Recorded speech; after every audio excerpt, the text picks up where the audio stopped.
কি ভাবছো, কি করবে? তাই তো। ধরো, তোমার কাছে একটা খুব দামি জিনিস আছে।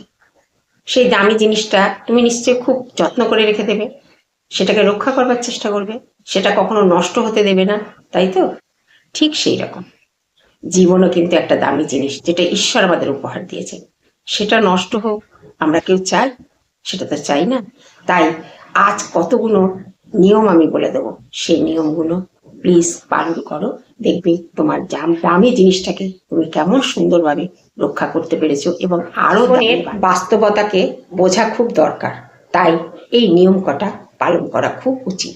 1 নম্বর, সঠিক উদ্দেশ্য সময়কে কিন্তু মূল্যবান করে।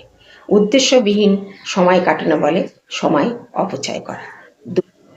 স্বাধীনতা কখনো অপব্যবহার করার জন্য নয়। স্বাধীনতা মানে হলো দায়িত্ব, কর্তব্যবোধ তৈরি করা।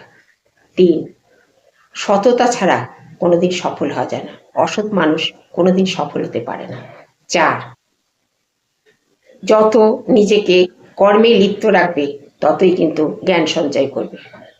5, ভালোবাসা কখনো বিশ্বাস ছাড়া জন্মাতে পারে না। বিশ্বাস যেখানে নেই সেখানে ভালোবাসা নেই। সংগ্রামই কিন্তু জীবনের প্রকৃত শিক্ষা অর্জন করতে পারার একটা রাস্তা। সংগ্রাম যদি না করা হয় তাহলে জীবনের মূল্যবোধ কিছু বোঝা যায় না। তাই জীবনে সংগ্রাম করার প্রয়োজন। এই 6টা উপদেশ মনে রেখো। জীবনের বাস্তব জীবনে এগুলোর ব্যবহারের খুব প্রয়োজন আছে এবং মনে রাখার খুব প্রয়োজন আছে।